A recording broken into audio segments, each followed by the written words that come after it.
আজিৰ সভাখন ইয়াতে ভংগ কৰি দিয়া হ'ল।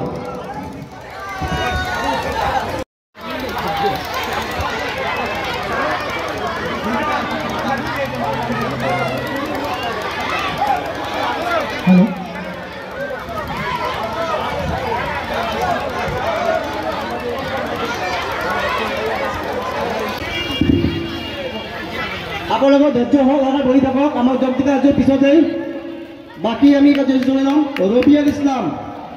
ৰবিয়াল ইছলাম,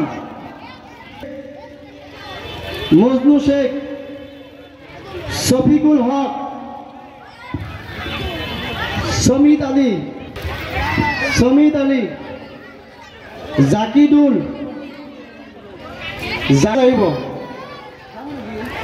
বাচ্চু শেখ, আউয়াল আলী, জুল হোসেন আলী, মকলেজুর রহমান, আব্দুল মজিদ, রবিউল হক, মনোয়ার হোসেন, ইসমাইল হোসেন। আপোনালোকে এজনকে মঞ্চত আহিছোঁ। শাহজাহান আলী,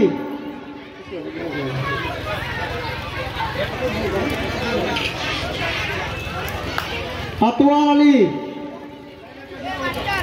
ইতিমধ্যে মৃত্যু হয় আৰু প্ৰায় 20জনতকৈ বেছি লোক গুৰুতৰভাৱে অসুস্থ হৈ পৰিছে, গুৰুতৰভাৱে আঘাতপ্ৰাপ্ত হৈছে আৰু সকলোৱে আপোনাৰ পুলিচৰ গুলীত। আমি পুলিচেও বহুতখিনি জখমী হৈছে, তেওঁলোকৰ কাৰণেও আমি শংকা প্ৰকাশ কৰিছোঁ, তেওঁলোকৰ আশাকে কামনা কৰিছোঁ।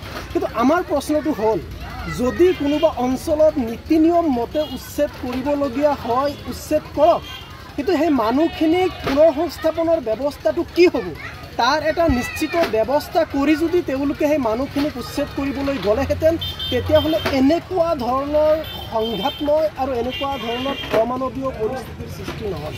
আজি হিমন্ত বিশ্ব শৰ্মা চৰকাৰৰ দিনত মানুহৰ জীৱনৰ মূল্য সম্পূৰ্ণৰূপে নোহোৱা হৈ পৰিছে। মন গ'লেই কাৰোবাক ধৰিছে, কাৰোবাক এনকাউণ্টাৰ কৰিছে, মন গ'লেই কোনোবা দুখীয়াৰ পজা বুলডোজাৰ লগাই ভাঙিছে, অমানৱীয়ভাৱে উচ্ছেদ কৰিছে। আজি সাধাৰণ লোক এজনৰ ঘৰ যেতিয়া বুলডোজাৰ লগাই অমানৱীয়ভাৱে উচ্ছেদ কৰিবলৈ যাব, সেই সাধাৰণ লোকসকলে নিজৰ ঘৰখন ৰক্ষা কৰাৰ কাৰণে প্ৰচেষ্টা চলাবনে নাই? ডেফিনেটলি চলাব।